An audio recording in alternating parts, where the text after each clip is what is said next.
Bahasa Indonesia, pesan moral dalam dongeng, kelas 3.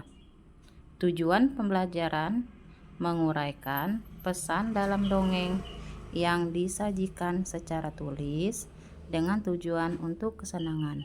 Kali ini kita akan belajar tentang cara untuk menemukan pesan moral dalam sebuah dongeng. Sebelumnya, masih ingatkah kalian apa saja yang termasuk dalam unsur intrinsik dalam sebuah dongeng? Unsur intrinsik dalam sebuah dongeng yang pertama tema, yang kedua latar, yang ketiga alur, yang keempat tokoh, yang kelima penokohan, yang keenam sudut pandang, yang tujuh adalah amanat atau pesan. Amanat atau pesan merupakan yang ingin disampaikan dalam cerita dongeng tersebut. Pesan yang disampaikan dalam dongeng biasanya berisi tentang pelajaran kehidupan kita sehari-hari. Cara untuk menemukan pesan moral dalam sebuah dongeng. Yang pertama, bacalah seluruh isi cerita dongeng dengan seksama. Yang kedua, cari isi atau inti cerita dari setiap paragraf.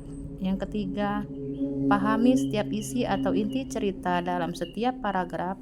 Yang keempat, simpulkan isi atau inti cerita menjadi sebuah amanat atau pesan moral.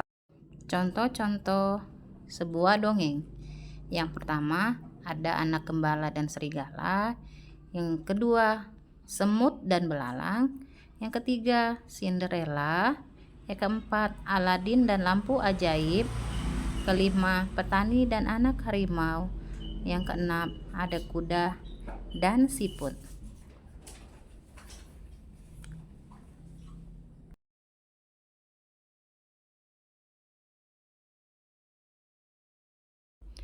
Mari kita simak dongeng berikut ini. Petani dan anak harimau. Di sebuah desa di Pulau Jawa, tinggallah seorang kakek. Ia terkenal baik hati dan ramah. Namanya Ki Maulaya. Para warga desa sangat segan dan mengagumi beliau. Sifatnya yang arif dan bijaksana sering dijadikan tempat bertanya ketika ada perselisihan. Suatu hari, Ki Maulaya pulang dari sawah. Di tengah-tengah perjalanan menuju rumahnya, Ki Maulaya terhenti oleh suara yang didengarnya. Ia pun mencari dari mana suara itu berasal.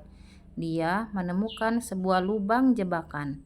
Dilihatnya ada 3 ekor anak harimau yang terjebak dan tak bisa keluar.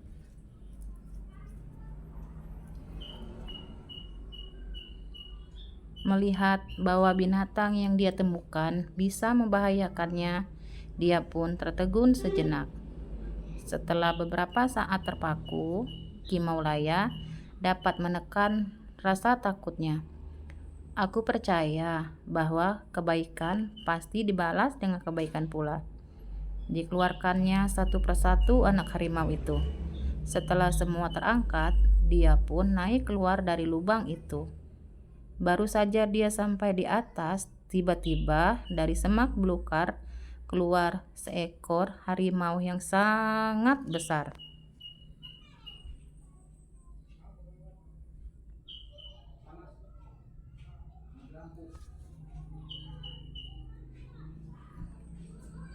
Harimau itu adalah induk dari 3 anak harimau yang dia tolong. Ki Maulaya pun gemetar dan berkeringat dingin. Namun dia mencoba mengendalikan rasa takutnya. Ia hanya pasrah pada kehendak Sang Pencipta. Harimau itu mendekatinya sambil mengendus Ki Maulaya. Lalu dia pergi membawa anak-anaknya. Konon setelah kejadian itu, Kimaulaya dan harimau menjadi sahabat. Harimau itu sering menunggu Kimaulaya ketika di sawah dan menjaganya dari bahaya hewan-hewan buas. Dan apa yang diyakini Kimaulaya terbukti. Kebaikan pasti dibalas dengan kebaikan pula.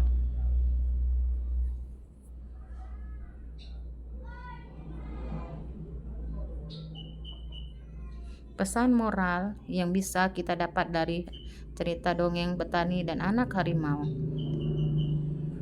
bahwa sebuah kebaikan pasti dibalas dengan kebaikan. Itulah materi tentang pesan moral dalam dongeng. Semoga bermanfaat.